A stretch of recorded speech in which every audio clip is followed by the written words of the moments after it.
ये अभी मुझे थोड़ी देर पहले इस नंबर से कॉल आई है। ठीक है, उन्होंने अस्सलाम वालेकुम कहा, मेरा नाम लिया कि ग़ुलाम हसन नवाज़ बोल रहा। मैंने कहा जी ग़ुलाम हसन नवाज़ बोल रहा हूँ। फिर वो कहते कि आपका एक ना सरकारी पार्सल आया है। मैंने कहा अच्छा ठीक है। तो कहते कि पहले हमारा जो राइडर था वो शनाख्ती कार्ड नंबर लेके तो वो आपको पार्सल दे देता था, अभी ऑनलाइन सारा सिस्टम हो गया है, तो उसके लिए ये है, मैं आपका नंबर बोल रहा हूँ। उसने मेरा बिल्कुल एग्जैक्ट सही नंबर बोला। कहता ये नंबर व्हाट्सएप पे है। मैंने बोला जी है। कहते कॉल के दौरान ही आप ज़रा व्हाट्सएप पे जाएं, वहाँ पे आपको ना एक कोड आया होगा, वो कोड ज़रा मेरे साथ आप वेरीफाई करें। मैंने कहा ठीक है।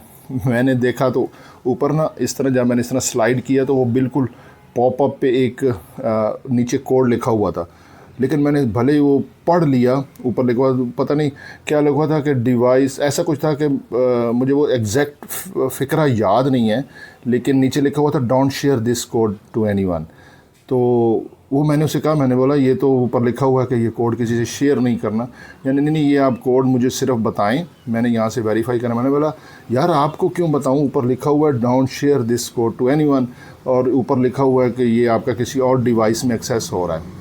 तो वो कॉल बंद कर गया। बाद में मुझे ये सारा मैंने जब पता किया, ये देखो थोड़ी देर पहले कॉल आई है। असल में वो क्या करते हैं कि वो व्हाट्सएप अपने मोबाइल में डाउनलोड करके मेरा नंबर वो इंटर करते हैं, और उसके बाद वो जो वेरिफिकेशन कोड आता है ना, वन टाइम OTP, तो वो अगर गलती से उसे लिखा दे तो मेरा व्हाट्सएप उसके पास, मेरे मोबाइल से लॉग आउट हो जाना था, उसके पास लॉग इन हो जाना था। तो वो शुक्र है मैंने शेयर नहीं किया, और मैंने फ़ौरन मैंने कहा यार इस पे वीडियो बनाएं। आपको अगर ऐसी कोई कॉल आती है तो काइंडली उसे कोड शोड ना लिखाएं, ठीक है, ये फ्रॉड होता है।